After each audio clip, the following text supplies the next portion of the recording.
Hello friends, எல்லாரும் எப்படி இருக்கீங்க? நான் ரொம்பவே நல்லா இருக்கேன். இன்றைக்கி நம்ம வீடியோவில் ரொம்பவே டேஸ்டியான கலர்ஃபுல்லான தக்காளி வடகம் எப்படி போடலான்னு தான் பார்க்க போகிறோம். அதுக்கு முன்னாடி நம்ம சேனலை ஃபஸ்ட் டைம் பார்க்குறீங்கன்னா கீழே ரெட் கலரில் இருக்க சப்ஸ்கிரைப் பட்டனை ப்ரெஸ் பண்ணிக்கோங்க. கூடவே பெல் ஐக்கானையும் கிளிக் பண்ணிக்கோங்க. அப்போ தான் நான் போடுற வீடியோஸ் உங்களுக்கு உடனடியாக வந்து சேரும். இந்த லாக்டவுனில் குட்டீஸ் எல்லாருமே வீட்டில் தான் இருக்காங்க. என்னதான் வகை வகையாக காய்கறிகளில் சைட் டிஷ் செஞ்சு கொடுத்தாலுமே சரி, என் பொண்ணுங்க சொல்கிற ஒரே வார்த்தை, அம்மா கொஞ்சம் வத்தல் பொரிச்சு கொடுங்களேன். சரி, அவங்களுக்கு பிடிச்ச மாதிரியே வத்தல் செய்கிறதுக்கு தேவையானதெல்லாம் கடைக்கு போய் வாங்கிட்டு வந்துடலாம். இங்கே பாண்டிச்சேரியில் கோவிட் சிச்சுவேஷன் கொஞ்சம் சீரியஸாக தான் போயிட்டுருக்கு. எந்த கடைகளுமே கிடையாது. லாக்டவுனும் கொஞ்சம் ஹெவியாக தான் போட்டிருக்காங்க. அத்தியாவசியமான காய்கறியும் மளிகை கடையும் மட்டும் 12 மணி வரையும் ஓப்பன் பண்ணி வச்சுருக்காங்க. சரி, நம்ம தக்காளி வடகம் போடுறதுக்கான முக்கியமான இன்க்ரீடியண்ட் தக்காளி தான். அதை மட்டும் வாங்கிட்டு நம்ம வீட்டுக்கு போகலாம். லாக்டவுன் ரொம்பவே சீரியஸாக போயிட்டுருக்கிறதுனால கடை வச்சுருந்தவங்களாம் இந்த மாதிரி சின்ன குட்டியான வண்டிகளில் வெங்காயம், தக்காளி, புளி இந்த மாதிரி விஷயங்களில் ஹோல்சேல் ப்ரைஸில் வியாபாரம் பண்ணிகிட்டு இருந்தாங்க. இதுவுமே ஒரு நல்ல ஐடியான்னு தான் சொல்லணும். வியாபாரம் ரொம்பவே நல்லா போயிட்டு இருந்தது. தக்காளி பார்த்திங்கன்னா 5 கிலோ 50 ரூபா அப்படின்னு சொன்னாங்க. வெங்காயம் 4 கிலோ 100 ரூபா அப்படின்னு போட்டிருந்தது. லாக்டவுன் போட்டு தான் இருக்காங்க. ஆனால் மக்கள் நடமாட்டம் குறைஞ்ச மாதிரி எனக்கு தெரியலை. மக்களையும் நம்ம குறை சொல்ல முடியாது. நம்ம கண்டிப்பாக வேலைக்கு போய் தான் ஆகணும். அடிப்படையாக என்னெல்லாம் தேவையோ அதெல்லாம் வெளியே வந்து தானே வாங்கி ஆகணும். சரி வாங்க, நம்ம வீட்டில் போய் வடகம் போடுற வேலையை ஸ்டார்ட் பண்ணலாம். தேவையான பொருள்கள் என்னன்னு பார்க்கலாம்.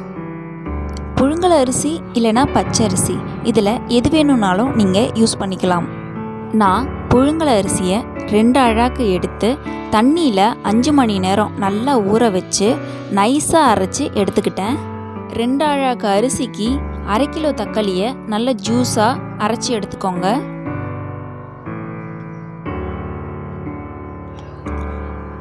அதுக்கப்புறமா தேவையான அளவு உப்பு, சீரகம், கொஞ்சம் ஸ்பைஸியாக வேணும் அப்படின்னா வெறும் மிளகாய்த்தூள் யூஸ் பண்ணிக்கோங்க. இதுக்கு தேவையான பொருள்கள் இவ்வளோ தாங்க. ரொம்பவே சிம்பிள். இப்போ இது எல்லாத்தையுமே சேர்ந்து கலந்து விட்டுக்கோங்க.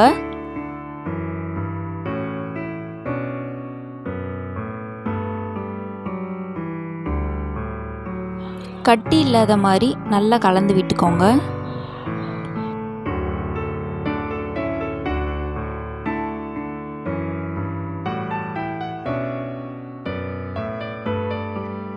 இப்போ இந்த கலவையை ஸ்டவ் ஆன் பண்ணி ஒரு பெரிய பாத்திரத்தில் ஊற்றி நல்லா வேக வச்சு எடுத்துக்கலாம்.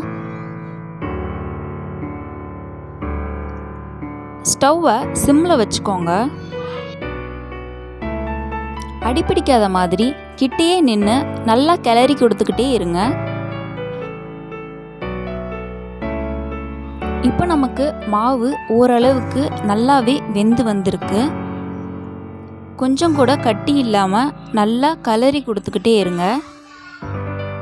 இந்த ஸ்டேஜில் ரெட் இல்லைன்னா ஆரஞ்ச் ஃபுட் கலர் வேணும்னா ஆட் பண்ணிக்கோங்க. ஓகே, நமக்கு வடகம் போடுறதுக்கான மாவு ரெடி ஆயிடுச்சு. சரி வாங்க, மொட்டை மாடிக்கு போய் வடகம் போட ஸ்டார்ட் பண்ணிடலாம். அப்படி நீங்கள் வடகம் போடுறதா இருந்தால் காலையில் 8 மணிக்குள்ளேயே போட்டு முடிச்சிருங்க. வெயில் ரொம்ப ரொம்ப அதிகமாக இருக்குங்க. ஏன்னா நாங்கள் ஒரு 11:30 மணி போல் போட்டுட்டு இருந்தோம். நாங்கள் ஒரு 3 பேர் சேர்ந்து வடகம் போட்டுட்டு இருந்தோம். அப்போவுமே வெயில் தாங்கவே முடியல, ரொம்ப அதிகமாக இருந்துச்சு. நானும் எவ்வளோ நேரம்தான் வலிக்காத மாதிரியே நடிக்கிறது. ஒரு 2 நாள் போல் காய வச்சு எடுத்திங்கன்னா ரொம்பவே கிறிஸ்பியான தக்காளி வடகம் ரெடி ஆகிடும். நீங்களும் இந்த வடகம் ட்ரை பண்ணி பாருங்கள். பசங்க ரொம்பவே விரும்பி சாப்பிடுவாங்க. ரொம்ப ஹெல்த்தியும் கூட. இந்த வீடியோ உங்களுக்கு பிடிச்சிருந்ததுன்னா லைக் பண்ண மறக்காதீங்க. தேங்க்ஸ் ஃபார் வாட்சிங்.